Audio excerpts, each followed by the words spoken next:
Okay, number one. Two things mechanically digest or physically digest. Stomach and small intestine. As long as you didn't put esophagus and large intestine, right? So mouth, stomach, small intestine, any two of those. Right? Okay, organs have an adapted candy bar. Candy bar contains sucrose. The only enzyme is sucrase, which is in the brush border, which is the small intestine. The small intestine is the only one that would digest that. Right? Okay. All right. Two enzymes for bacon. I didn't tell you which part of the bacon, so I don't care. So you can think of protein or fat or both. So let's do some protein enzymes. Name a few. Sure, all those, right? Pepsin, trypsin, chymotrypsin, carboxy, peptidase, dipeptidase. Sure. From those sources, so pepsin would be where? Stomach cells. Pepsin's from the stomach. The other ones are from the brush border or the pancreas, depending on which ones you pick. If you'd chosen the fat, the enzyme would have been lipase, and the sources could be lingual, gastric, or pancreatic, depending on which one you pick. Makes sense? Okay, the bagel. The enzyme is amylase. The enzyme source, there are two potential, right? There's salivary amylase and pancreatic amylase. Just give me one of them is all I really needed. Okay, the product. Remember your 112. Substrate makes product. The product of a nice bagel, starch becomes sugar or glucose. Would have been the product formed by the enzyme. No, that's not. Now, where do I absorb the nutrients? Small intestines, the only one you absorb anything with. I'm not drinking anything, right? That's my different one. So if I obstructed my bile duct, I would need to stop eating fat, or you can say bacon. That's the one up there. Those are both fine. It does. That's the point. Fat or bacon? I do too. Because I was thinking anyways. I was thinking starting with sugar. But for that one, sugar is the product. And what he was saying was, which one would you use if you were starting with sugar? And then I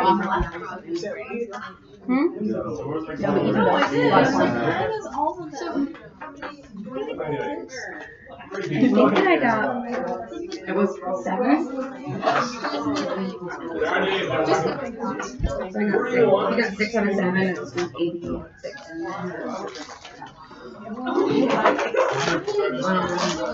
I can't believe I did it. That's what I did too. It's still good right now.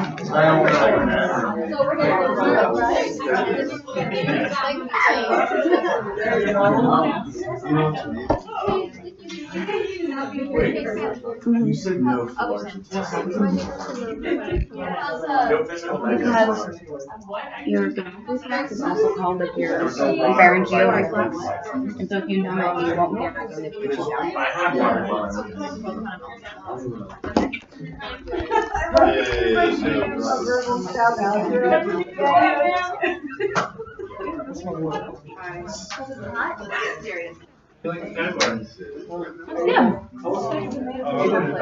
Digestive regulation. I was out there watching like the Academy guys show. I was like, man. Go back loud.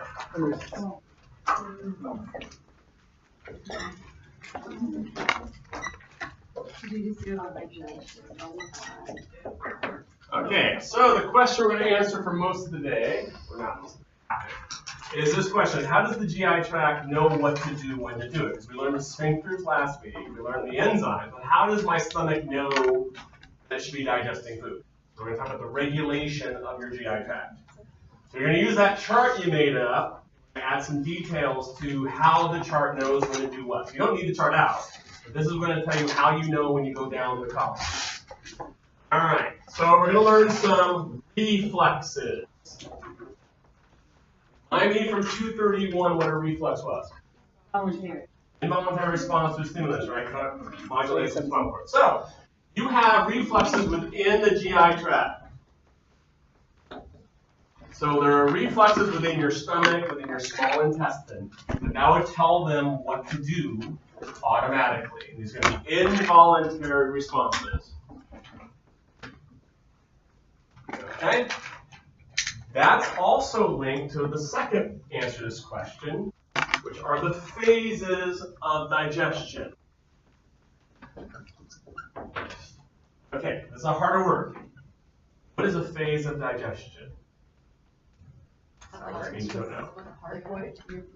Which organ? Right, so this is when, in terms of time, the organ is used.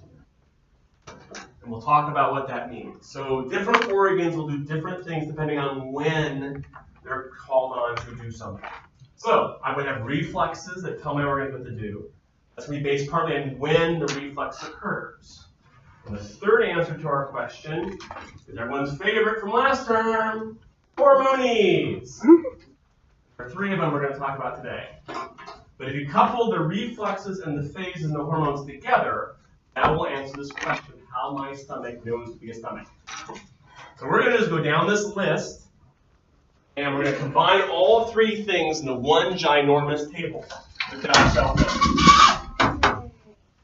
I have another paper? I would. So I'm going to rewrite it slightly. I'm going to put the phase on the left, reflex in the middle, and the hormones on the right. And then leave some more space. We're going to add some more details beyond this, of course. So let's see if you can figure out from the names what is happening in the cephalic phase. Can someone tell me from Biology 231 what cephalic means? Head. Head. So when am I using my head to eat? At the only time? I swallow. When else would my head or my brain be doing food stuff? All the time. All the time when I'm hungry, right? So cephalic basically means when there's hunger or you're directly eating food. So when I went to lunch, my brain was already in cephalic phase. I'm getting ready to eat food. When I sat down and ate my food, my brain was also involved. It's my brain getting ready to eat. So when you're hungry and your brain wants to eat something, what do you think happens to your organs? What does your stomach do when you're hungry? What does it do? It starts to growl, right? What does that growling mean? What's it doing? Churning. So when I'm in the cephalic phase, I'm going to turn my organs on.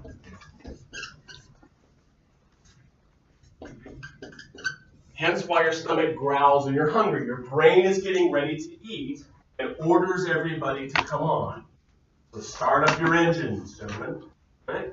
So in the cephalic phase, my organs are going to begin turning on. Right? Yes. So let's give that a reflex. So see if you can figure out from this name.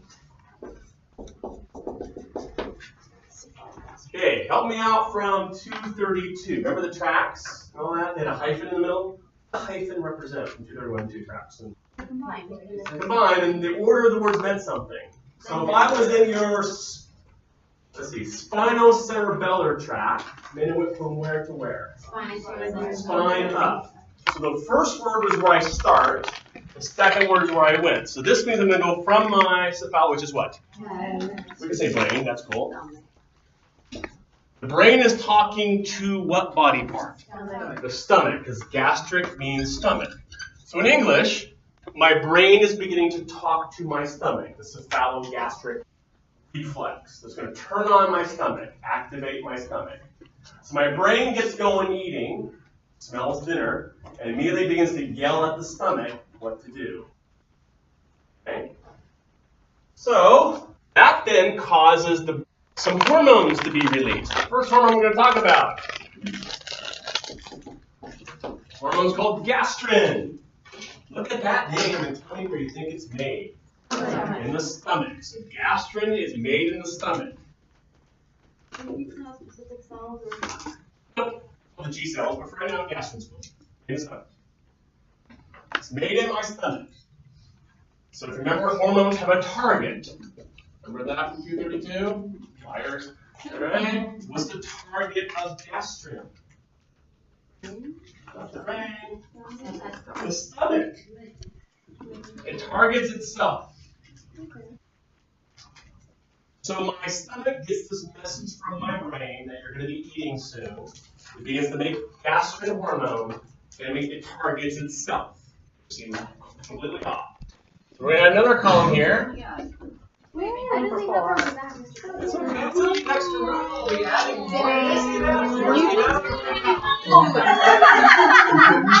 Look, I don't see anything. You don't hear me. Pick up your shoes. I said it all the time.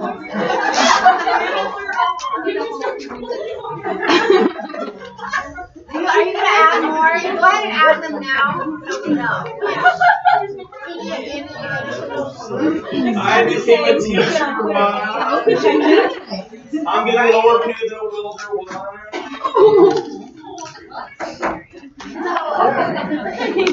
When I read that letter reference, I'm going to say I have to change how? Zero. Okay, move on. So you'll deal with it. So I'm going to put the effect of this. So if I do all this, what will my stomach do when gastrin is being made? My brain is yelling. What does it do when I have the food? Activate. So my stomach begins to digest. So stomach increases secretions. What secretions are in my stomach in your other column from last week? Hydrochloric acid. I'm going to increase HCl. I'm going to increase, what else is in my stomach besides HCl? Pepsin. Another enzyme. Good. In other words, I'm going to turn on all this stuff that's on the chart for the stomach. Acid production, pepsin, lipase, all that turns on. My stomach is getting a message from my brain that I'm going to be eating soon. Okay, so I'm starting up my digestive system. Okay? So when you get ready for lunch or dinner, or whatever, or you smell Burger King venting, your brain will turn on your stomach and you'll begin to crank out fluid and growling up your stomach in the cephalogastric phase or reflex cephalic phase. Make sense? Okay. Now, return. Phase number 2, just called the gastric phase. Okay, what organ are we talking about if we're in the gastric phase? Just the stomach, not the brain, just the stomach. Okay, so when the food is in the stomach, so I actually ate some food, it's now in my stomach. That's going to be the timing. The reflex. See if you can figure it. Where's my red? I don't want you yelling at me. All right, see if you can figure out these reflexes. Gastroiliac.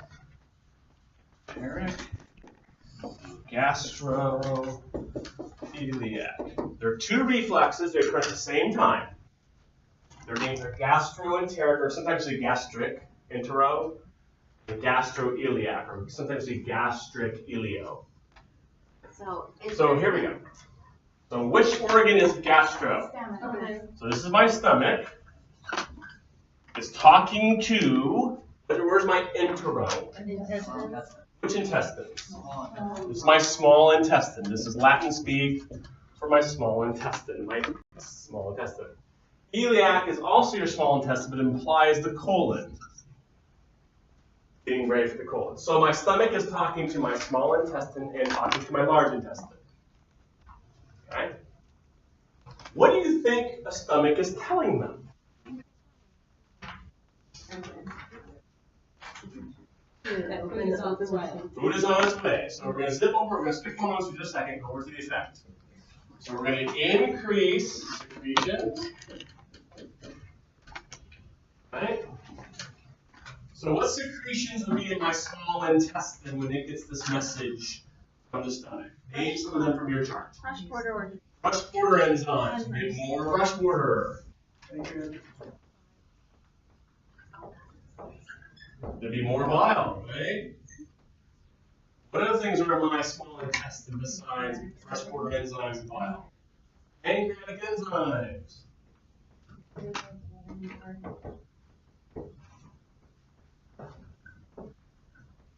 I'm turning on all the secretions of my small intestine. In addition, they're going to start pushing food. So an initial effect of this, let me get the orange one. All right. Another effect is increased contractions.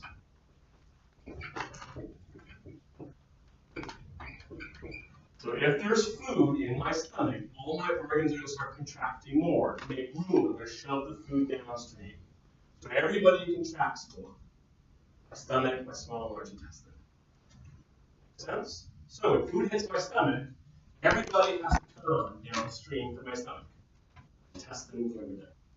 There's some hormones we're going to make. Let's do hormones.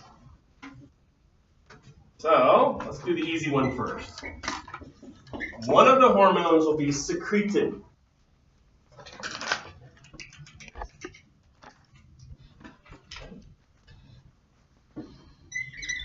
This is the increased buffer.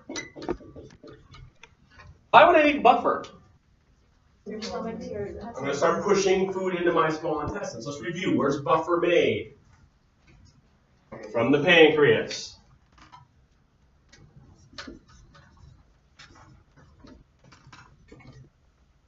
So if food's going to be coming down, we're going to start getting a little bit of buffer production to keep my stomach going. I'm also going to have gastrin some more. Egads! I would have more gastrin. I have food in my stomach, and what would my stomach want to do to all that food? Digest it, so I'm going to increase my stomach as well. So I get some secretin, some gastrin.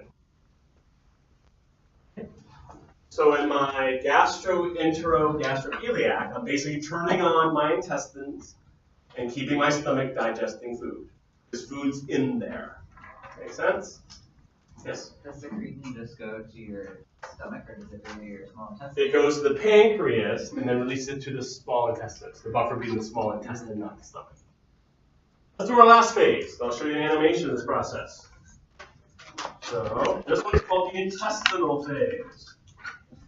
Can you tell me what organ is involved in the intestinal phase? Take a guess. Probably not. Your intestines. The food is now in the intestines. How did it get there? Well, in step 2, we pushed it in there, right? Everybody's pushing food. Now it's in my intestines. Let's give it a name of a reflex. See if we can diagnose this name. Name is enterogastric. Does that look familiar? Yeah. Tell me how. Looks backwards. Backwards of which one? Gastroenterous. So that tells you if it's written in reverse, who's talking to whom? Small intestine. Small intestine is talking back to the stomach. So in this case, small intestine is sending a reflex back to the stomach. And there's one more reflex. Can you guess what I'd call it? Heliogastric. Meaning who's talking to whom? Colon is talking to the stomach. So they're just written backwards because the organs go the other way. What would you say if you are an intestine? We'll go over here. What would you say to a stomach if you're an intestine? Close up, stop. So I'm going to decrease stomach secretion. Why would I want to decrease stomach secretion? There's no more food there unless you give it all to me. There's no more room. There's no more room. So a quick and dirty way to remember this, in step 2, I'm trying to turn everything on. I want to burn out of my stomach and intestines. I get to step 3, what are you trying to do? Turn everything off. Because there's no longer food in my stomach, it's now in my intestines, I don't want any more food. I turn off the GI tract. So your GI tract is regulated between the stomach saying go and the intestines saying stop. They're going to regulate each other because this one tells us when to go and this one yells back and tells that one to stop. Okay? So if these reflexes are working, I should decrease the secretions in my stomach, okay, if that's working. So we need some hormones. We do. The main one we're going to talk about is abbreviated CCK. Yes. It is cholecystokinin.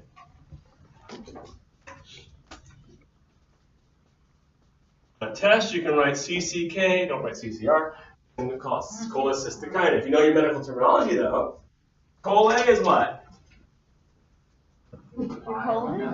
Comba. Okay. Let's work in reverse. Kinin means to move, right? Cysto is gallbladder, chole is bile. Right? So, cholecystokinin's job is to do what? Move bile or secrete bile from the gallbladder. You tell me why my intestine want my gallbladder to release bile. Cyanide is fat. The stomach just dumped the whole Whopper with cheese in step 2, and you use bile in step 3 to digest it and get rid of it. Yes? So does it always secrete these things, or does that It's supposed adjust to. based on what you eat? Does it know what's going on, or is it done Kinda. everything? This one is based upon fat content. So if you don't eat fat, that one should be low because you don't need bile. This one's based on the acidity. If you don't eat protein or fat, that would be less. Okay. But they do, in theory, every time you eat a balanced meal, all these would come on. Are they circulated in the blood, or are they Yes. down in these regions? All hormones are in the blood. They just circulate And back they inside. They have their nose. Right, so as close as the kind is going to secrete from my gallbladder to release bile to get rid of the fat I just ate. Right? Make sense? Yes. Where's the from? 2, it's made by my small intestine,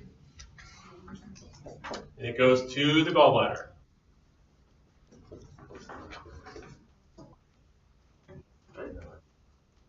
Which we'll do in a minute. I'm going to show you an animation of these steps. So I'm going to cover this up. Say when. Okay. I'm going to show you an animation of these steps. Give me just a second to put them on screen.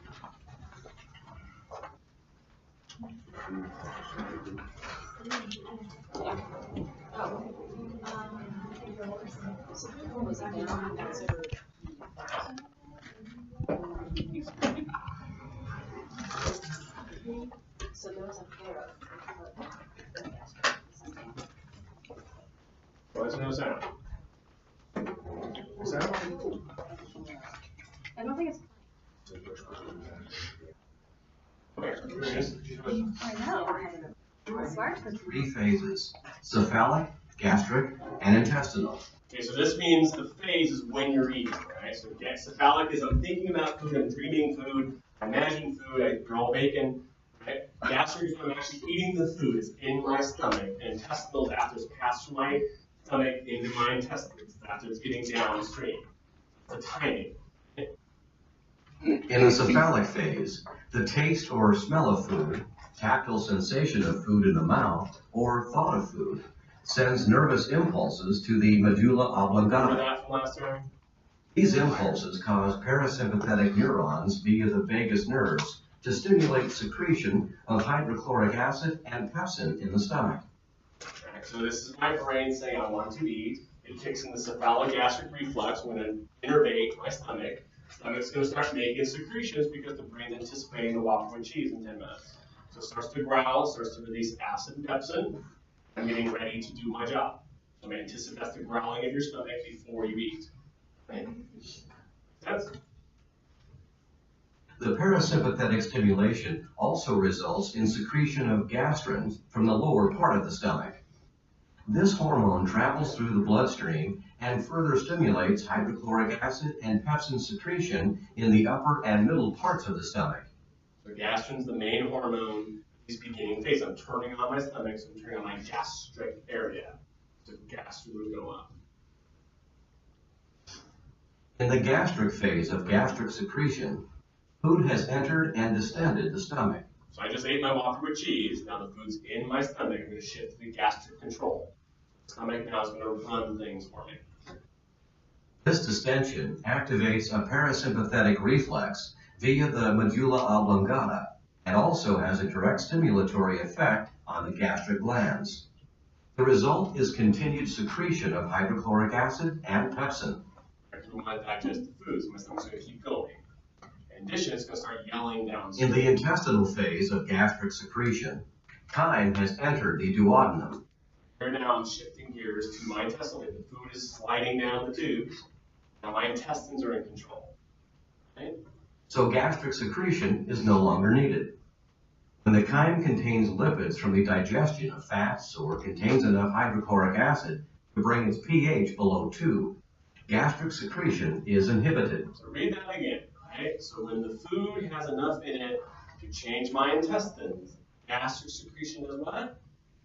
So that's that off idea. So when food starts to get in my intestines are wanting to turn off the stomach. If I just inherited your meal, I don't want the stomach giving me more. Okay? So once I get to intestinal phase, I begin to turn off the other two phases. I don't want more meal, I'm still eating the Whopper cheese. Make sense? So that's that on and off. So between the stomach saying go, the intestines saying stop, your body now is self-regulating the food. You don't have to think about this, right? You don't have to tell the food where to go. The stomach and intestines do it themselves. Remember last time we did that local control concept of capillaries? That's this. Food's in my stomach, it's in control, gastric. My intestines, they're in control. My brain doesn't have to worry about it. All my brain did was turn it on. And the intestines and stomach do the rest. Is this based on the change in pH? Yes, mostly. pH change is one of the factors.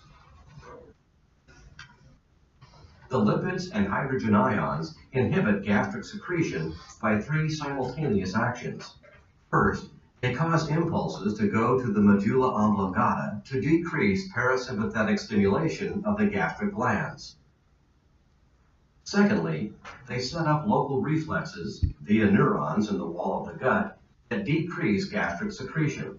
Those would be the enterogastric and chelogastric reflexes. Those are the nerves telling my stomach, we're full, please stop. It's a reflex cycle. And thirdly, they cause the release of 3 local hormones which travel via the circulation to the gastric glands and inhibit their secretion. so we're going to add a little bit more to that for just a second. But if we go back in, my intestines are telling me, stop my stomach. So now we're going to add some detail to this little activity. Yes? So if you generally can't hear your body, how come you can hear your stomach grumble? It's a question I know where I've never heard before. Good question. I don't know. Let's do some of the airspace, but I couldn't tell you off the top of my head exactly what. Okay. So that's a good one. I mean, your stomach goes right up to your throat, and then it goes That's to new one to me. your I've never had that question before. I'll write that down. Okay. That's not what I know. That makes sense. Let's add some detail. Stomach, Yes. esophagus, throat, Yes. internal, auditory canal, ear. What was that for stomach? Yes. That's when you can hear it here. I like to hear That's a space issue. That's what she's asking about. Why can you hear Okay, your so stomach? we'll go through that in just a minute. I need to stretch my flag. But yeah, you overtaxed this, and so the impulse is to get rid of it to go back to here. And up to the internal, With our sphincters that close it off. All right, let's do some more language on our chart here. So we're going to add some detail. So for the step 2 to step 3, your mother told you how long this takes. How long does it take you to feel like you don't want to eat after you eat? 20 minutes. 20 minutes is the answer. So when you eat, it takes about 20 minutes to get down to the intestinal phase, when your intestines begin to announce, no more food, please. Okay. How does that work? Well, the intestinal phase, like I mentioned, like turns off your stomach, it also turns off your brain. So 20 minutes after I eat, my intestines begin to scream at my brain to stop everything. Negative feedback. No negative feedback, right? I'm full and I'm going to. So if you want to eat less, you can do that by doing what? Eat slower. Eat slower, because if I wait longer and wait for my intestinal phase to kick in, my brain will not be hungry. Because it believes the intestines have food, there's no reason to get more. Right? So your mom told you that, right? If you wait longer, you won't eat. Right? So if you're like me and you're in the drive-thru at fast food at 11 p.m., I'm the only one that actually gets out of the drive-thru and comes back around for the next fry. No. You ever done that? Okay, so I'll actually come out around and realize I'm still hungry and go back and line for the next fry. I'm a minute. I'm proud of my addiction, damn it. Right. So what's so wrong with fast food is it's faster than 20 minutes, right? So you eat more than your brain ever hears, and then 20 minutes later, you realize I overate because your intestines took that long to get the signal, right? Thanksgiving at Grandma's, you overeat because you ate faster than 20 minutes. Right. I know. So if you take longer for your meal, you would feel full further in the meal. Sense? Okay, there's another trick to this. Let's go through this CCK. Okay? I'm going to make a graph. Shocking. I'm going to graph the fat in my meal for time. So I go to Carl's Jr.'s after class, I get a custom beef cheeseburger, and I get a lot of fat in my meal. Let's pretend. Okay? What's going to happen to the level of CCK in my intestines if I have lots of fat in my meal? I'm going to make more CCK. And why would I make more CCK? To release more bile, right? And bile does what again in my meal? Emulsifies fat. So if I have a lot of fat in my meal, I'm going to need more bile production, or more bile release, I should say. So I'm going to release more soap into my small intestine to emulsify the fat. And therefore, if I have more soap, I should be able to digest the fat, right? Therefore, the fat should go down. Make sense? Okay. If I don't have any fat in my meal, how much CCK would I make? Less CCK. Because if I don't have fat, you don't need soap. Okay? Therefore, I release bile. Make sense? Okay. So let's go back to over here. CCK releases bile. That is true. It has another job. CCK inhibits the cephalic phase. In addition to its work with bile, it inhibits your cephalic phase. So if I eat a fatty meal, my brain would think what? It's inhibiting the cephalic phase. That I'm full. Right? So the more fat I eat in my meal, the more CCK I release, the more bile I release, and the more my brain thinks to stop eating. Okay? Sure. More fat, CCK. More CCK means less appetite. Sense? Yeah. True. Right. Very slowly. They call this the French paradox, right? If you cook everything in butter, you'll eat less of it. Because the butter kicks in CCK, which makes your brain feel full faster. That's why you can't eat the whole cheesecake. Because the fat kicks in, I can, right?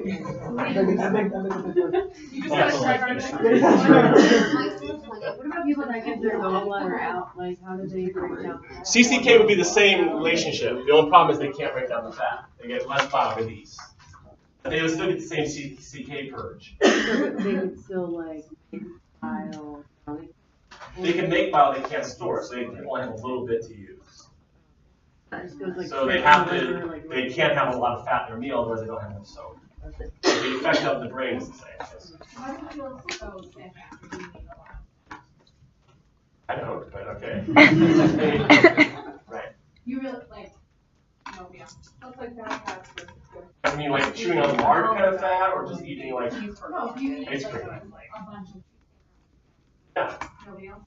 I think it's more of a guilt thing. Yeah, I know. I feel bad. You just feel bad. You know, I just feel bad. I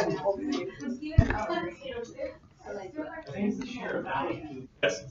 So let's go over here for a second. So wait, Yes. really quick, so the that weight loss medication, No, the stuff was the big fat fat. oh, it was just the fake, and that's what was giving me like. Yes. Wasn't. Right, and so ally blocks the bile, but the Lestrin block doesn't the fat. They both didn't work. So if you don't have a gallbladder, are you also having oily stool? Yes. If you eat too much fat. Because you can't break it down, so instead of soap, you just poop it out. Alright. Let's go through the whole fat-free craze. Remember when fat-free was the answer? Yeah. What happened to obesity rates that are fat-free? They went up. Now you know why. Every biologist knew this. If I never eat fat in my meal, because it's only carbs all the time, I never get CCK to come on. Therefore, what do after you eat your third bowl of Cheerios? You eat the You eat a fourth bowl because you still don't feel full. Try it, right? How many bowls of Cheerios can you eat? 17. A whole box, right? And you're still waiting more. Every Mexican joint relies on that for the nachos. They give you all the free chips you want because they know you'll still order the meal, right? Because they're not really that high in fat, so you keep getting a hunger. The fat-free made people fatter because I never felt full. Therefore, what do? I keep eating more. So you kept eating more and more and more because your cephalic phase was screaming for something, and it didn't know the intestines were full of Cheerios, so you just kept eating more of them. So calorie rates went up, and therefore you got fatter. Replace everything with sugar. Right, so if you have no fat, it tastes bad, so you just pump sugar into it, which makes the calorie count even higher. So that whole concept of fat-free made people eat more often because they never felt the need to stop eating. And that's why you can't eat the whole, French cuisine because it's got enough butter, you just basically stop. As long as, right, you wait 20 minutes. Okay? I get the whole cheesecake in 5. So that's the problem. You have to eat the fat slower and eat less. Make sense? Tricky. Now I know my problem. So if you train your mind to elongate that 20-minute span, is that how, In terms of when it would kick in or just... yeah. If I always push to that 20-minute mark, can I make it 30? And can I make it 40? Even, right? I've never heard if you can elongate that biologically. Okay. I don't know. 20 is an average number. Some people are 10, some are 30. But the idea, though, is that, the longer I wait, less I'll be hungry at the end of the wait. That will kick in, assuming I've eaten something. So if you eat a lot of, not that I'm saying a lot of fat, if you eat something with fat in it, wait 20 minutes, you'll stop eating. This is off topic, but speaking of training, just made me think of the people that eat tons of hot dogs and stuff. Yeah. Does that just destroy their stomachs? Who knows? I don't know. So this skinny Asian girl eats 55 hot dogs, right? I have no idea.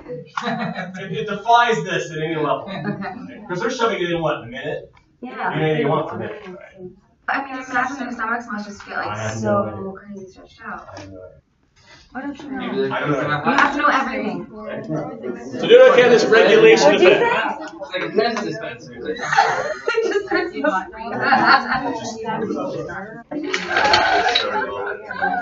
So let's go back to strategy. Shall we, remember him? You made millions of dollars selling you what I just taught you, right? I know. Yeah, so let's look at this one here. So if you look at this little phase thing, the intestinal phase, the kind includes fat digestion, okay, or pH below 2. Remind me when I digest protein. What's the product of protein? Amino.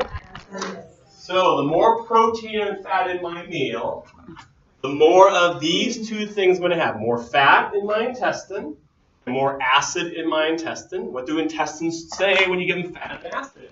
Stop. So the more of the inhibition of my appetite would kick in. So you wrote a book on that step. If I eat lots of protein and fat, I'll eat less. That's the concept. Everyone thought it was new. The oldest thing known to man. Okay. Farmers know it's a century. To feed a lot, you just give carbs to cows and eat all the time. That's how you make a meal offer. So the concept is, if you worry about these magic weight loss programs, a lot of it is simply if you just ate a little more protein and fat and space it out, you get the same effect. Okay. That's the concept. So your body's rigged to sort of pay attention to the fat and protein content and that timeline, first 20 minutes, to get to that step. Make sense? I should have written a book. But that's the phases. But we have one more thing to add. Okay? You can be even more angry at me. Wait, to our chart? Yes! I know. That's really... Is that going on to our chart? What's the sphincters? Is that like a separate chart? No, that's part of it. That's part of it.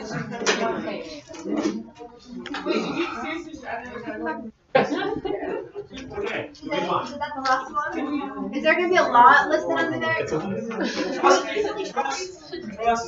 don't really trust that the first time. I wasted a whole So we're going to add some detail from last week about your sphincters. Let's talk about sphincters. So, when I'm in the gastric phase, when there's food in my stomach, and my stomach is trying to get it digested, I'm yelling at the intestines.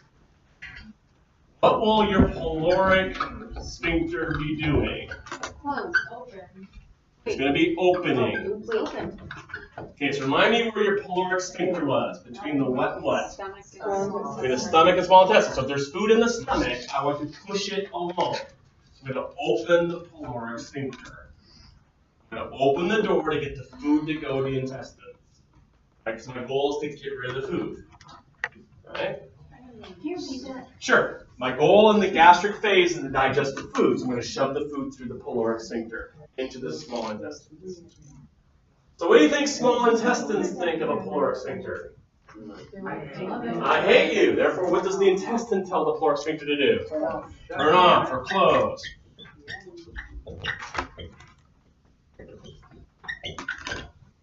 So again, this is local control. The stomach will open the door to shove it down. Intestines close the door to keep it out.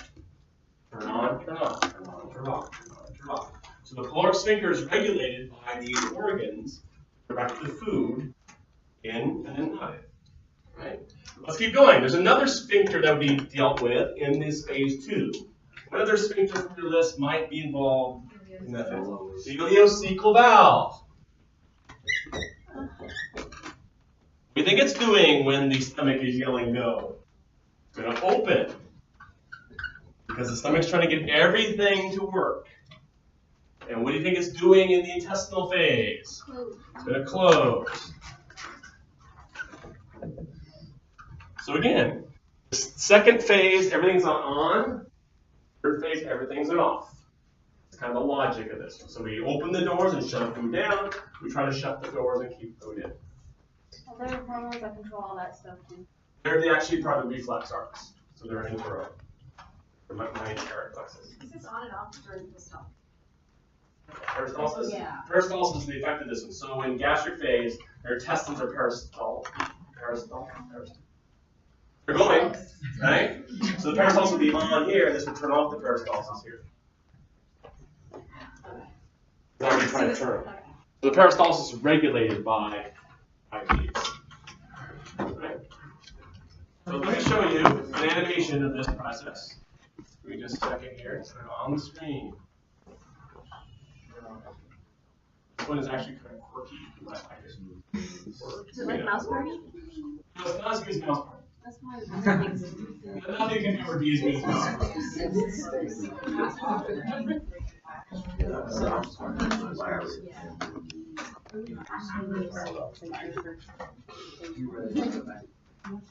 No, actually, that isn't consciously just too much. Why do they call the ileocecal one a valve?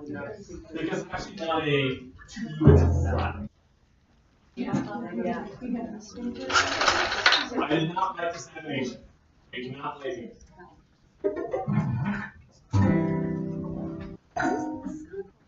Okay, so this is actually written for kids. We have beans, ice cream, fish, apples, and cupcakes. And then we have the organs, the system. We're going to send them through. We're going to see how this works. So we put in fish.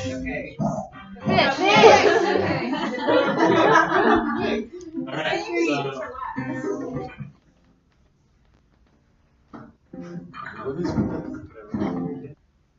What's with the space?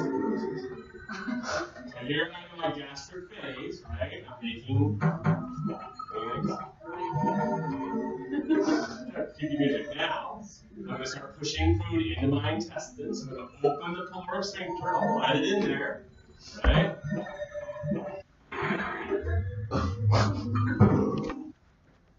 I'm in this intestinal phase. Enzymes. Right.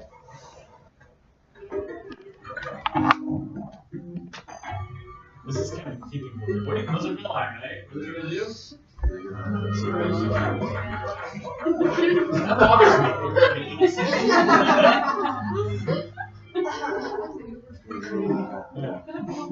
Well, it skipped all the small intestines. Oh, that's good. Now to my ileocecal valve. I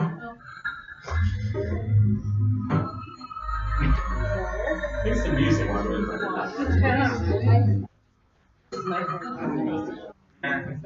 That's what it really sounds like, guys.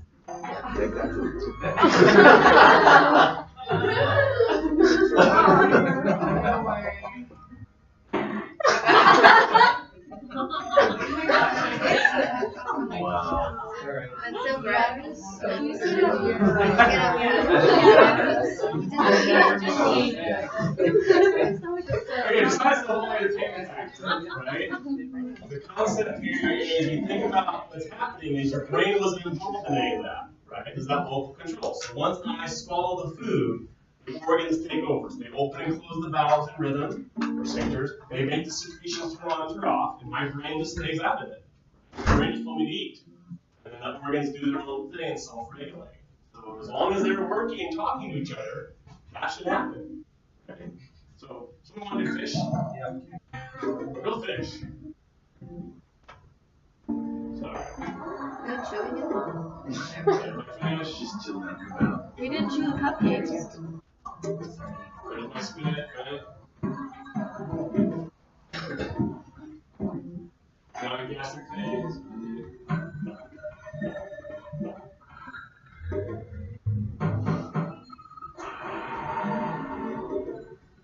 So now the intestinal phase is burp.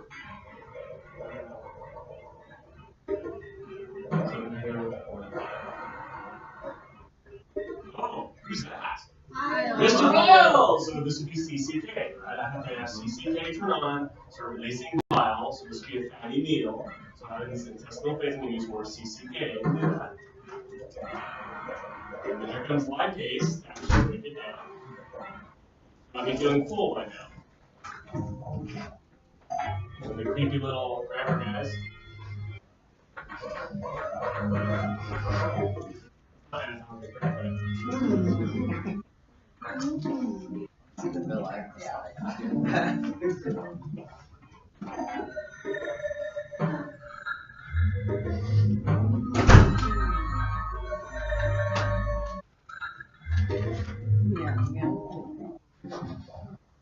You want to zoom in his ass? Yeah. Of course it is. This poor guy. Oh my god. It looks really bad. You can internal part of it. Are they equal to external? Oh my god. Yes. Yes. One's internal like this, and next is just like this. Okay. So he says about this regulation of the pathways. Yes, sir. All right.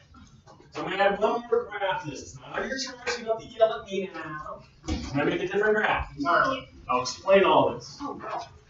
Then we'll talk about some fiber.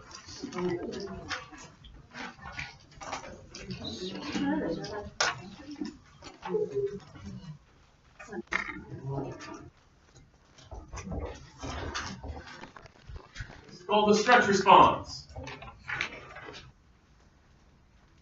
So let's make a graph. This time, and stretch of an organ. Okay, let's review. What would stretch my stomach? Food. What would stretch my intestines? Food. Okay, so the idea is as I eat a meal, I'm going to start stretching the organ out because I haven't digested the food yet. So if I eat, my organs are going to get full of food. This is the gastric phase. I'm filling them with food. You know this graph. When an organ gets stretched, what does it want to do? Not stretch. Not stretch. So what would a stomach do if there's food stretching it? Contract, digest, right? So the graph goes up. Organs attempt to digest the food. Make it go away. So when the food's in my stomach should turn on, digest the food. Food's in my intestines. They should want to digest and absorb the food, make the stretch go away. Make sense? All right. Digest and activate. So let's say there's no stretch at all in your organ. The stomach is empty. What would it do? Well, you get hungry. Get hungry, but also it doesn't. It deactivates. Turns off, right? Right. So when the stomach passes the food to the intestines, the stomach turns off. There's no longer food in the stomach. Is it specific to the stomach or to all the organs? Any of them. So when food passes to my intestines, they digest the food. No food in the intestines, they turn off. That's that feeling full concept. Okay?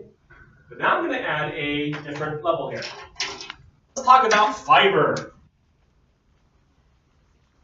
Let's do that. Fiber. Someone tell me what fiber is. Undigestible plant cellulose. So it's cellulose, which is not digestible by mammals. By mammals. No mammal can digest cellulose, believe it or not. I'll get back to the fish. I know the mammal can. Yeah, we're not. So let's pretend you decide to have a lot of fiber in your meal. Oh, let's pick fruits. Why not? 5,500 pounds. I don't care. So I'm eating things that I can't digest. So I swallow all my prunes, my organs get stretched, and they can't digest them because, well, you can't. What's the next option if I can't digest? Push it out. Because if I can't digest it, I might as well pass it to the next guy. Right? If I deactivate, I'm not going to push anything. So if you eat too much fiber, your organs can't digest it, so their option B is to push more of the food through. So what do you call it when you push stuff out your intestines faster than you planned? That's good old diarrhea. Wait, but you just said don't push, so then would Only if there's no stretch. If I stretch them with fiber, I'm going to push more. I can't digest it. The more fiber in your diet, the faster you push. If you can't digest it, the more fiber equals increased stretch. And increased stretch equals more pushing. Because I can't digest it, the only thing I can do is get rid of it as fast as I can. You're going to push more often, that equals diarrhea. If you don't believe me, I'll give you some green apples to try. Yes? So the bottom, the deactivate part, that's just like the stomach has pushed all of the Yes. food out of it. Right. So it's Or only not digested it pushing all. because there's nothing in there. Correct. Okay. Or the digested it all. Eat a hamburger, stretch your stomach, you digest the hamburger, and whatever couldn't digest it pushes out. Intestines, they stretch, and you keep going down the line. I guess it's just confusing when you say don't push, but then you say you get diarrhea. Oh, that's fibers here. Okay. What's this? Okay. So you're not pushing after you have diarrhea. You already pushed it You all already out. pushed it all out. Right. Make sense? Increase fiber, increase stretch, increase Pushing. and that. Okay. So why is diarrhea so wet and runny? Because you don't absorb water. Every large intestine absorbs water. So if you're pushing faster than your large intestine can absorb, you push out the water with fiber, right? Everything goes out. Let's say Grandpa not eating his Metamucil as he's supposed to. He's not getting enough fiber, which means that he's not stretching his intestines and stomach at the nursing home. Therefore, there's nothing to be pushing on, right? Grandpa complaining at the nursing home. That's going to reverse, right? Nothing's coming out because there's nothing pushing on it. So there's nothing to tell the organs to push. So you want to poop, eat some plants. Yes, that's all Metamucil is. They grind a husk of corn and give it to you in a bottle. What's my future? It is an electrolyte that causes the same thing. It causes irritation in the bowels. So it pushes that. That way dogs eat grass and they want Yeah. You know what? Yeah. If you have like an intestinal block, Yes. can it go from your intestines back up? Only until it hits a sphincter. So it won't go from, so you can't, You can't poop in reverse. okay. Yeah, Yeah, because, I mean, under normal condition. Right? well, that's what I mean, like, but under abnormal. So what will happen if you have a blockage is your intestines. I can. It's right here. So if I can't get the poop out, I just keep pushing more often. A lot of cramping, right? Because you just keep trying to push harder, harder, harder. People have intestinal blockage will report huge cramps because something stretches and you can't push it anywhere. So your organ just keeps trying all day long. Just had a lady in the emergency room that so backed up that basically it pushed into her stomach and that she was puking bile because she was so backed up. See, that's Yeah. I had heard from somebody that they went on a call with a lady that was, and I went on a call one time with a lady that had a blockage and was burping farts. So that's why I was terrified that she was going to. So that's why I was asking. You can't buy this on cable, you know. So the logic would be at some point the sphincter's supposed to stop that. But yeah, it's so back that okay. Yeah, I mean it's got to go somewhere. In theory, you'd be really sick as a doctor. That's the logic. The idea is the organ is trying harder and harder to push out. Yes. So,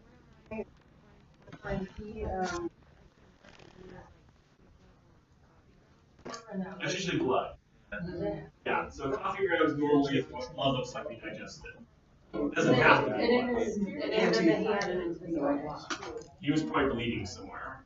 Wait, I'm not doctor. So this means you can actually eat too much. Yes. And if you're doing a juice cleanse and that happens, Juice cleanse is terrible for you. just never thought you had too much kale. Well, yeah, you can diarrhea yourself to death. So that's what dysentery is. You just diarrhea till you die. That's why they call it diet. That's right. So you're laughing, but look what you're losing. So what would you be losing diarrhea? Water, electrolytes, vitamins. Electrolyte imbalance, you die. You have 2 days of diarrhea before you're dead. What? Like dysentery will kill you within 2 days. Real dysentery. Yeah, like real like. Like Oregon Trail. So find this pack of the pain thing in the diary. Speaking of poop and colons, which are all your in. Yes, we now get to ask all of our food questions. I know. Dr. Poop, bring him here.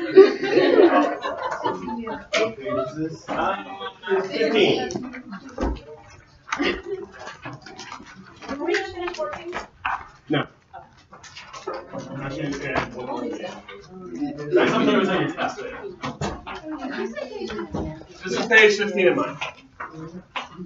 This as a class. Erase all this and you get that. Wait. Yeah, all right, wait. That's okay.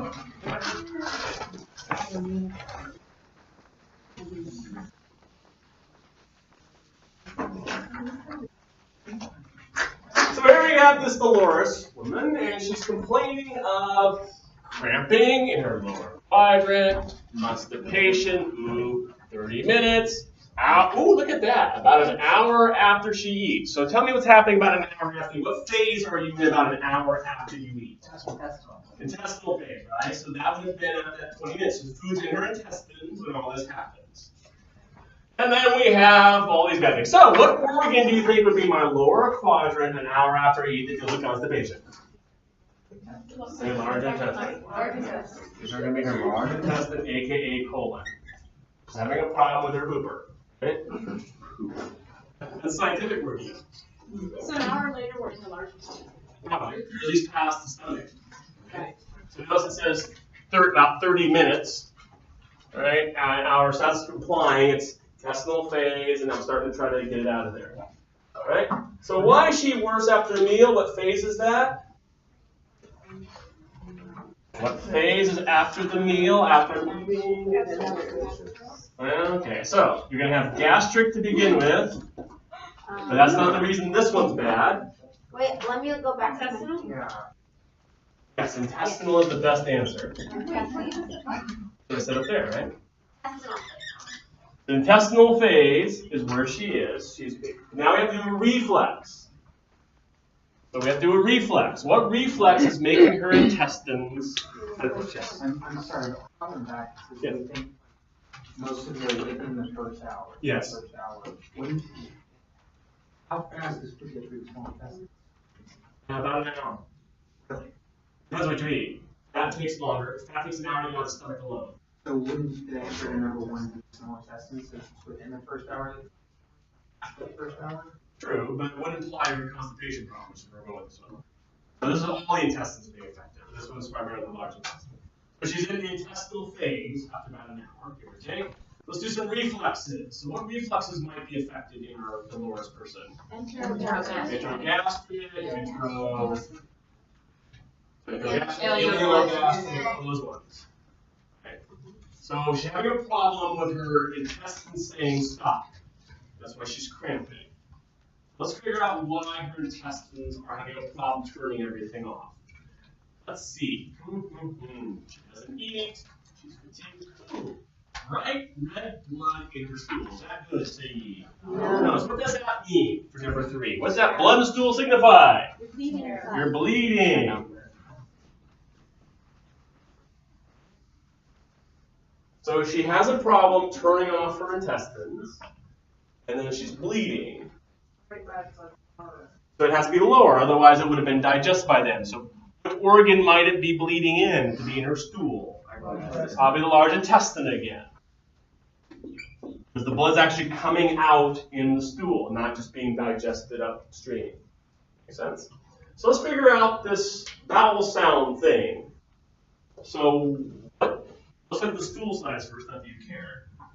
That's stool size, right? What does small stool imply? Lower appetites. Lower appetites. Lower appetites being what? Super fibrous. Spending more time in the larger parts. That's right. So this is like constipation. I'm pulling all the water out. My stool gets really, really small. It's taking longer to get through, which means I have a problem pushing my poop out. Right? I can't get the stool to move fast enough. That proves the bowel cells. So if I'm not pushing, I don't make any noise. The bowel sounds are reduced because I'm not pushing the poop out. Let's go over here. Scrap, hey! Right? If I'm not pushing, nothing's coming out, right? She's having a problem getting her intestines to get the food all the way through. She's having an intestinal phase problem. Make sense? Yes, no, yes, no. Okay. So she's iron deficient. How can she be iron deficient when all it is something wrong with her poop? She's bleeding in her poop. She's bleeding. Oh, that would be one reason. What else could be a reason for iron deficiency anemia from last term? Are you not getting a vitamin? Right? What else do you need for blood cells besides? Yeah, actually help that. Get the iron, get the hemorrhaging thing, right? You're losing blood, the iron in your diet, all that stuff. So she could be losing iron through her bleeding, be not making her vitamins to build the blood cells. That was stuff we did last term. But let's figure out question 6. We figured out she has colon cancer. Colonoscopy. Right? Alright, help me out, medical terminology people. Adenoma, carcinoma. Which of those is the bad word? Carcinoma. This means cancerous. This means it's spreading. This means it's destroying you. Carcinoma is the cancer. What's an adenoma? Yeah. This is benign. It's a benign tumor. So an adenoma just means it's sitting there. It's a blockage, but it's not growing. A carcinoma is a blockage that's actually from cancer. So you can have polyps that are not doing anything but messing you up, and polyps that are messing you up ain't going to kill you. Right? So they're the same kind of problem. They're blocking her intestines, but one of them is spreading and one is not. Make sense? So in your healthcare profession, if you're adenoma, that's not good, that's not bad. Carcinoma always is bad because it's a cancer. So she has intestinal large colon cancer. Make sense? So if I'm plugging up my intestines with polyps, how well does the poop get through? It doesn't. So hence it's going slower and small. It causes me cramping because my intestines want to push it out. So I keep screaming and pushing and contracting an hour after the meal. My intestinal phase. Make sense? So if you tend to cramp up an hour after dinner, go see somebody.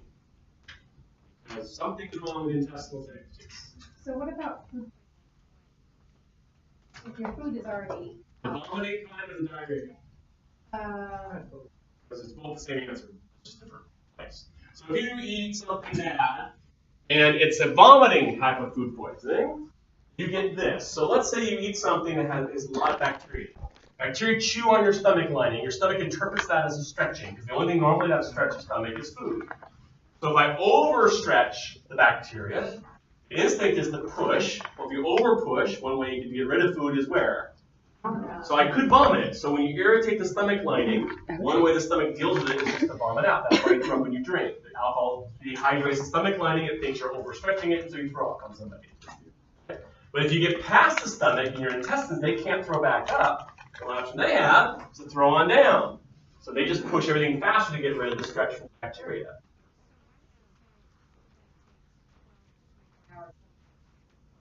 Because normally what happens is E. coli, the one they're talking about, sporulates. It doesn't get activated until it hits your large intestine.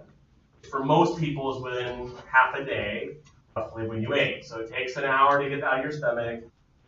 You know, depending on what you eat, hour up to 8 hours to get through the small intestine.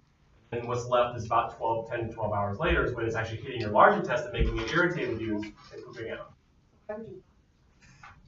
Vomit usually is immediate food poisoning, not after 12 hours. So the one that happens right after you leave the restaurant, that's usually stomach. The one that happens 2 meals later, that's usually intestinal. It varies by what's in the food. I don't really understand that because above we said that you're in the intestine an hour. Yes. Beginning an hour. That's when it starts hitting the intestine. That doesn't mean you're all the way through. Oh, so it's just down in your small Right. intestine by an hour. Right. So you start the intestinal phase within an hour. I thought it was, but it can stay there for like. Yeah. Take a long time to get through all the intestines. It gets to the small intestine in 20 minutes, Yes. but it starts to through it in an hour. After that, so the average time it starts beginning within an hour. But it doesn't mean it's all the way through everything in an hour. It just starts getting its way through. So why do you not have as many Let me show you that answer. Actually, you do when you're a baby, right? Other 4, bottle, 20 minutes, boom, right? That's it. I know that. But you become an adult, you begin to change that effect. Let me show you the colon reflex. Right? You thought someone did not make an animation.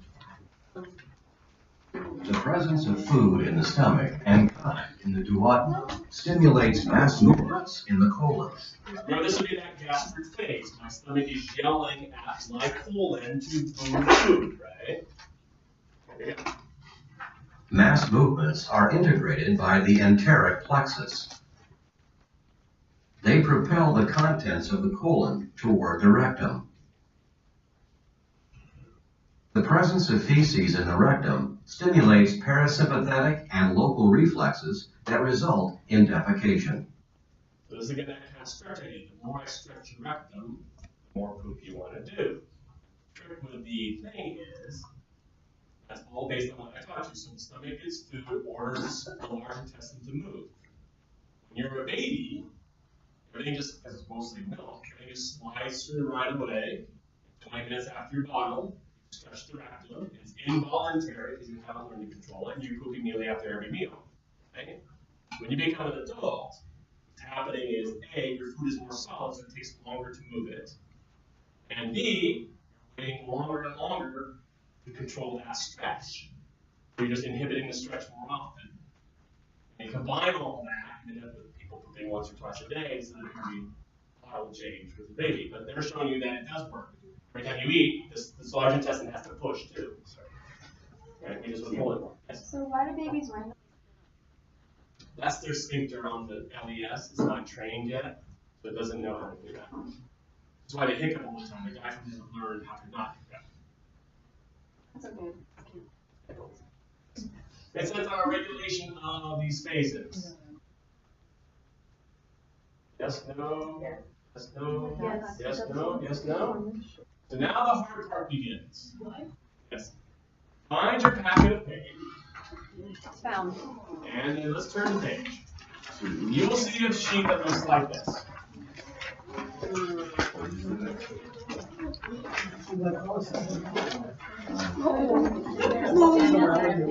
know the answer, but I'm going to ask anyway. Do you remember this from 112? No. Not at all. Okay.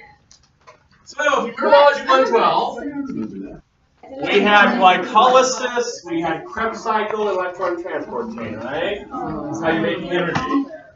It's all there. So you're supposed to remember this from 112 because you already learned that 12 credits ago. So what we're trying to figure out is why you need to know this. And the reason you have to know these steps is what we're going to talk about next, which is what you do after you digest the food. Not the food in my stomach, I've made my organs do something, I have to do something with the food. What are you doing in these steps? You're absorbing it? I'm not. Making energy. So let's talk about making energy and what that has to do with what you just did. So we're going to learn some vocabulary. So this would be the metabolism. Yes, this is kind of metabolism. Okay, medical terminology, people. If I use the word genesis, it means what? Creation, formation of. Okay. If I use the word lysis, what does that mean? Breaking apart. So making and breaking, right? Okay. So when I eat a meal, here I am going to eat a meal. I'm going to absorb the nutrients in my small intestine. I'm going to do things with those nutrients. So I'm going to be using some genesis words. I'm going to be making things from my food. Let's see if you can figure out what these words are. So I could do lipogenesis. Can you tell me in English what I'm making? Fat. So I can store fat. I eat my meal, and I have extra food there. I can store it as my belly. Lipogenesis.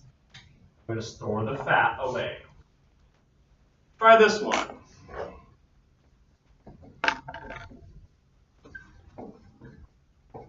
Proteogenesis. I can store protein. Where do you store protein in your body? Muscles, hair, nails, all that stuff. So I can make hair, I can make muscle. I can store the protein away. If I eat protein, I should be able to make it. Okay, Smarties. Try this one. Glycogenesis. I'm going to store sugar, store glycogen. Or glycogen was storage of the sugar. So I can store all these chemicals I'm eating as fat, protein, and sugar. Okay? So I'm going to eat my lunch, start storing my food in genesising. Okay? The fancy word for these three things. This is called. Lost the word. You're getting old. I am. I'm just there. I ripped up the pen. Absorptive phase.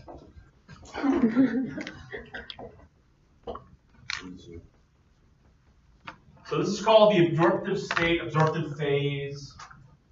People have different spins on it. But what I'm doing is I'm absorbing the food and I'm storing it in my body. So during the absorptive phase, I'm going to store the food I'm eating. Why am I storing it? For later. For later, because I'm not eating 24 hours a day, right? So about now, 3 o'clock, I need to make energy, and I'm not eating. I have to take the food out of storage and use it. So what word am I going to use to break the food down? Lysis. Lysis. Over here, and another column here. So right about now, I'm in the post-absorptive stage. This is when you're not eating. This is after that hour, hour and a half, 2 hours when you haven't eaten. So about now, especially around 4 o'clock, you'll be here.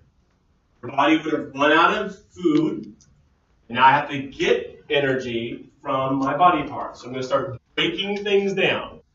Help me out with these words. Lipolysis or lipolysis. What am I doing? Breaking down my fats. I'm going to burn fat. Break down fat. Use fat. So when I have a paycheck, it goes in the savings account as Genesis. When the Visa bill comes due, it's got to come out of the savings account as Lysis. I store my fat, I burn my fat. That's a really stressful analogy. It is. Welcome to college. Okay. Number 2, let's see what it might say. How about proteolysis? I'm going to break down proteins. I'm going to burn my protein. Use protein. Okay, let's do number 3.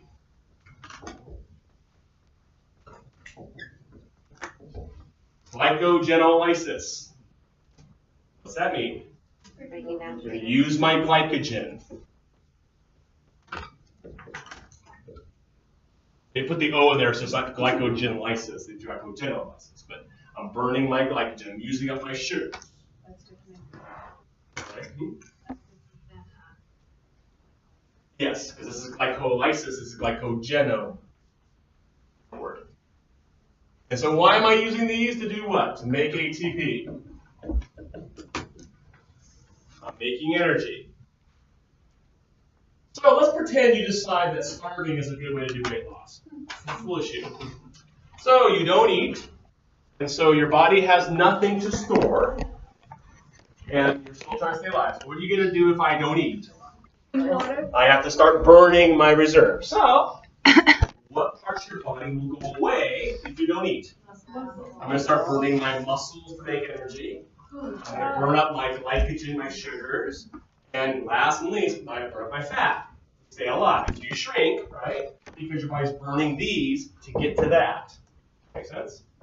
If you remember 112, to make ATP, I have to go through these steps to make ATP from those molecules, right? Well, let's see if you can follow along on this list. Because we're going to add these words to that list. So in 112, you learn the steps for glycolysis. You're required to still remember. So you learn the steps for Krebs cycle. You're going to aspartate. You're going to remember anyway. What? Our teacher was our. I was that's a Jonathan guy. Yeah. Okay. So we're going to add instead of those words up there to these diagrams. And when I test you next week, it's going to be using these words on those charts. Okay? So let me see if I can walk you through this. And there's a rational reason to my knowledge. So you want us to memorize these? Yes, I do.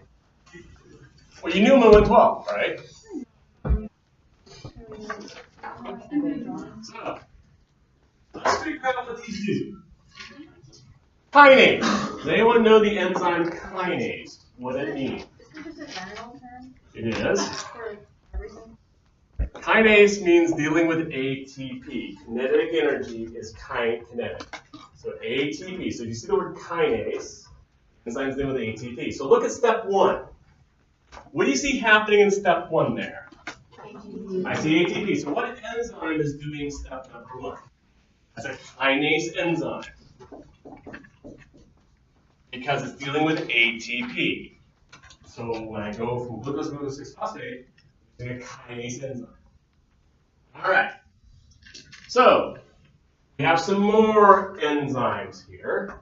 Can anyone guess what dehydrogenase is trying to mean? Taking hydrogen away. I'm removing a hydrogen. Okay? So in dehydrogenase or dehydrogenase, you say either way. I'm trying to remove hydrogen. So let's look on this picture. Go down to step 5. If you look on the right of step 5, here's something with H's. Where do those H's come from? They had to come out of the molecule. What enzyme is step number 5? The dehydrogenase. Because I'm removing hydrogens from the molecules and spitting them out. So step number 5, dehydrogenase. Look at step number 6. Can anyone guess what enzyme that would be when I'm making ATP? That's a kinase again. Because I'm dealing with ATP. Make sense on that difference? Kinase and dehydrogenase? Okay. Let's do a few others here. Can someone tell me, we'll skip enolase, what isomerase means? Same, makes it an isomer. And mutase makes it different.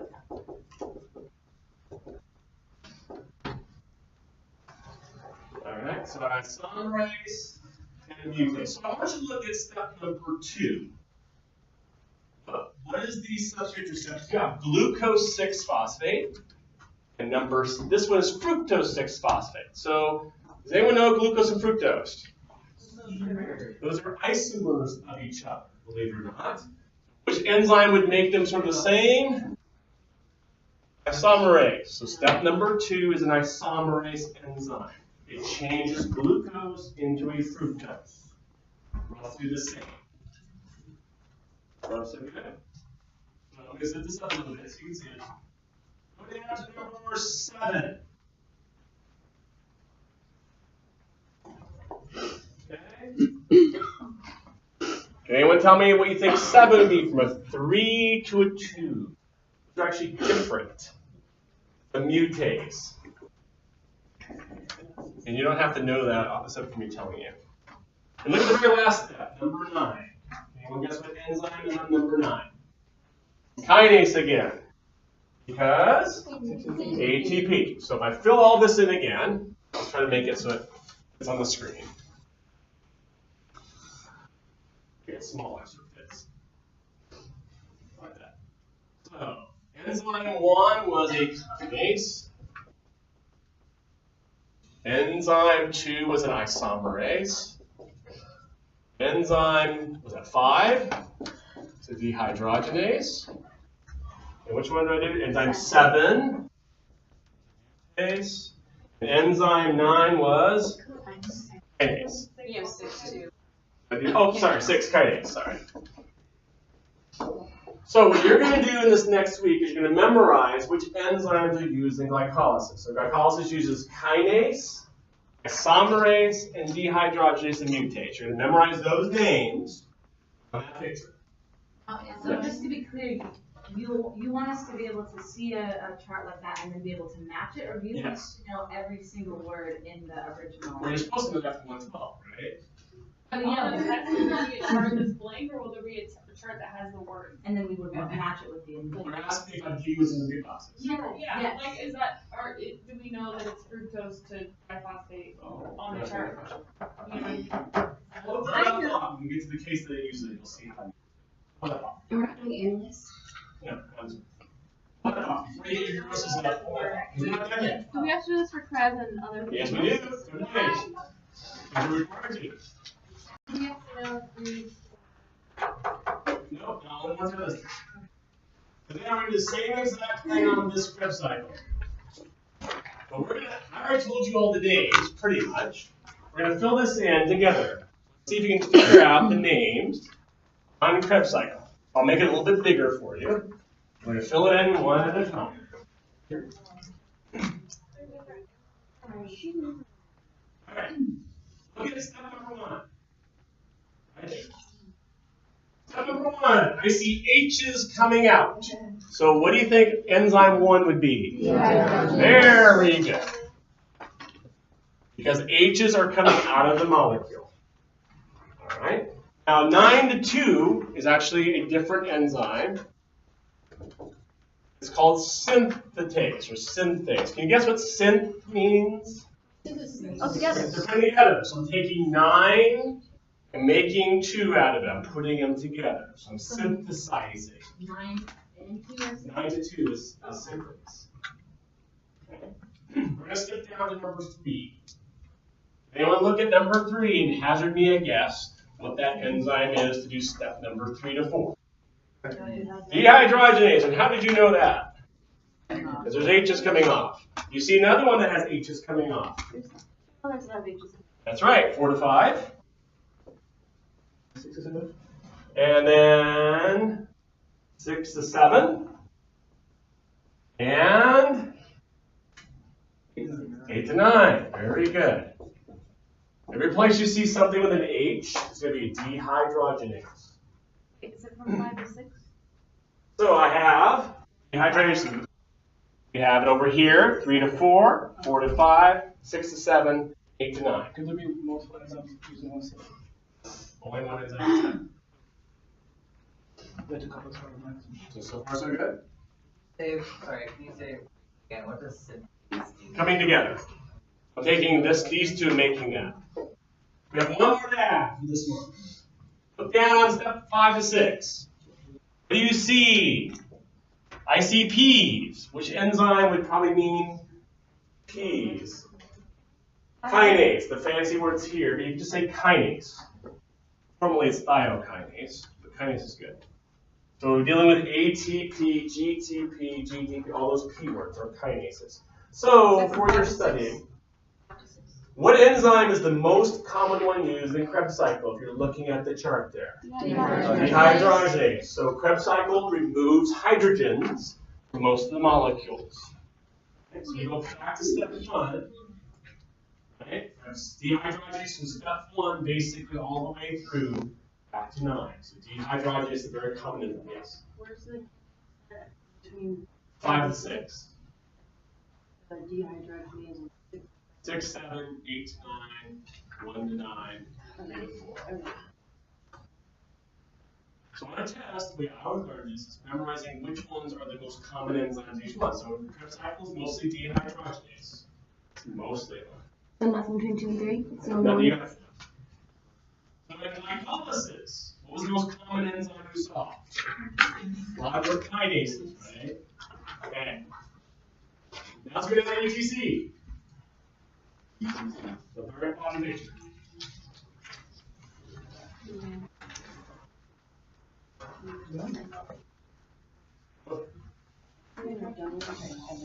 All right, let's do this one. There's only 3 enzymes.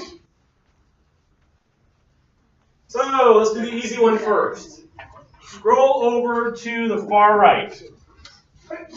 This thing here is making ATP, but there's no kinase up there. So which one could mean making? Synthetase or synthase. Making a bunch of stuff. The one next to it, complex 4. If you look, it's using oxygen. Which enzyme would be using oxygen? Oxidase. Okay. These ones in here are using hydrogen, not making hydrogen, they're releasing hydrogen, which is reductase. Because they're reducing the charge. So you have a reductase, an oxidase, and a synthetase. Those are the 4 enzymes for PECC. Reducing the charge. So on this step, you have reductase, oxidase, and synthetase. Those are the 4 enzymes for PECC. So what we're going to do is figure out how to use this information to solve a problem. So we're going to do that. You complain more? Okay.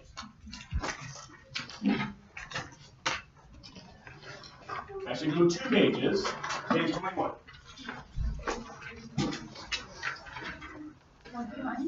21. I'm going to skip the whole back right.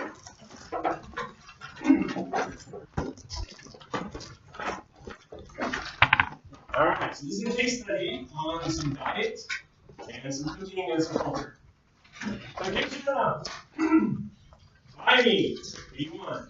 Notice the enzyme name in the first paragraph. Let's take it to your enzyme. This thing is for a dehydrogenase enzyme. So tell me what dehydrogenase did again? So go back to your chart and try to find for me where you think pyruvate dehydrogenase would be on the sheet you just did. Let's find out. Let's find out. So, dehydrogenase removing the H from pyruvate. Oh, look, step 1. Pyruvate dehydrogenase. Sense? It's a dehydrogenase enzyme acting on pyruvate. So this enzyme, this vitamin, is dealing with step 1 of Krebs cycle. That's why you have to memorize what enzymes are where. And you know what we're talking about. So if I know it's on dehydrogenase, I know it's going to be in Krebs cycle. Spots. That's so what you're going to do in the next week, just help study, is go through these pictures, see if you can remember the names of the enzymes that are used in each of the 3 groups. So they're using glycolysis, or they're using Krebs cycle, they're using ETC. And I could ask you, oh, this blocks reductase enzyme. So where's a reductase enzyme going to be? ATC. So that means I'm talking about these. Right? That'd be how a question would be phrased is you block this enzyme or where it is in the 3 steps. I'm not going to ask you which particular step, like 9 to 2. I'm ask you which of the 3 big categories it's in. Is it in glycolysis, Krebs, or ETC? That's what you have to know. Make sense? The ones that are like dehydrogenases and Krebs and So I'd have to give you a clue like it's in pyruvate dehydrogenase, which means it's regular. So this case study on page 21 is asking about pyruvate dehydrogenase, which means it's Krebs cycle enzyme. Make sense? Okay, let's go along with it. So I want you to do, with your team, you're going to read about the Malays, the Tamils, and the Chinese. And I have some questions for you. Basically, number 1, number 2, and number 3. You're going to do that in 5 minutes. We'll talk about it. So read that and figure out why only the Chinese were deficient. Move on.